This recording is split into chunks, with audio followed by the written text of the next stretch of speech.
missing here in the general vicinity. We looked for her for months and months, exhausted all investigative means of finding her.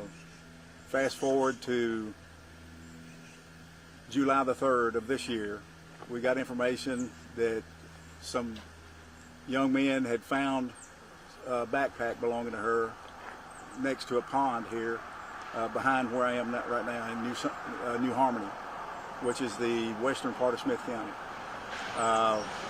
We, at that time, July 3rd, as you know, July 4th that's the time of the floods in Kerr County. So we had tried to get the dive team because we searched the general area of land around it, but there was a pond that we wanted searched, but we didn't find anything around the general vicinity. So we tried to get the DPS dive team at that time, and due to the Kerr County floods, everything, this is the first opportunity they had to get down here. And immediately, almost immediately after getting in the water this morning, they began finding human bones. And that is what we believe to be the remains of Courtney Martin.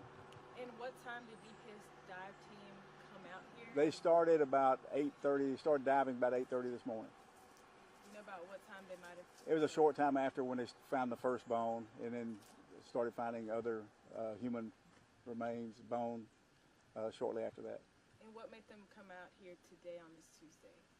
Well, it's the first opportunity they've had. We had to schedule with them.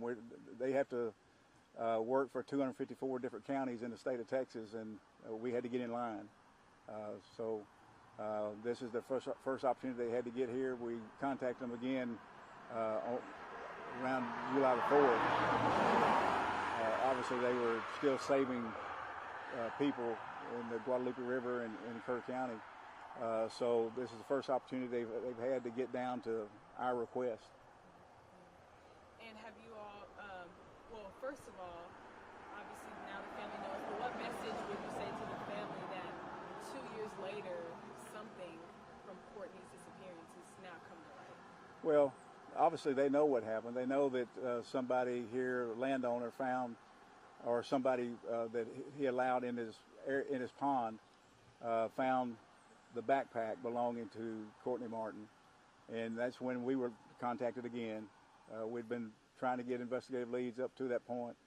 Didn't have anything. We exhausted all means of trying to find her, and at that point we called the dive team. Had to wait for them to get here, and here we are again. The investigation has been open the entire time. We have not closed out the investigation because the remains or the person had not been located. And so this will be a all hands on deck criminal investigation.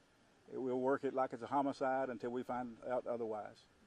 So what happens next? I know you kind of talked about where are you taking the remains and what happens? The remains were taken to Southwestern Institute of Forensic Science in Dallas, which is where the things where you don't have a lot to go with, like you just have the bone structure in the head, the skull.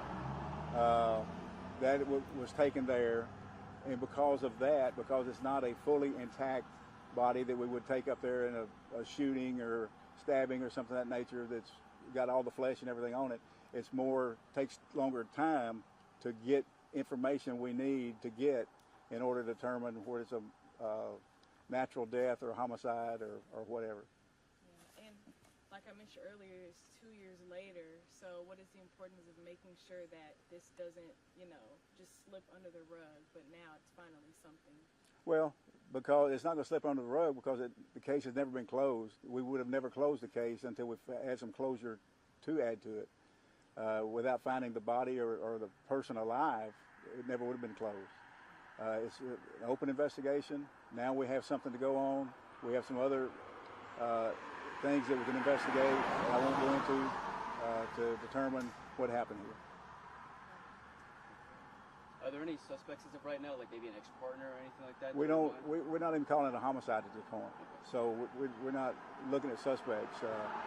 I assure you, as when we investigated as a missing person, we asked all the right questions and took all the right information down to, if that were to come to fruition, it is a suspected homicide, we have something to go on. Okay. And you said she went missing in around May 2023, correct? Correct. Well, how was she reported? Did her parents think that she may have been kidnapped, or did they suspect Well, it anything? took 2 weeks to report it. I don't believe they knew at that time what had happened to her, whether she just had marital or boyfriend trouble or whatever may have happened, and she tried to get out of a situation like that. Nobody knows. And so we'll just start from where we left off with evidence now that we need and other electronic type evidence that I think we're going to have ability to uncover, and we'll see where it leads. Okay. But there'll be no I undotted or no T uncrossed until this comes to a final conclusion in the investigation as to what happened to Courtney. Okay. I assure you that. And then just for the record, could you state your full name and then occupational title? Larry Smith, Sheriff of Smith County. Is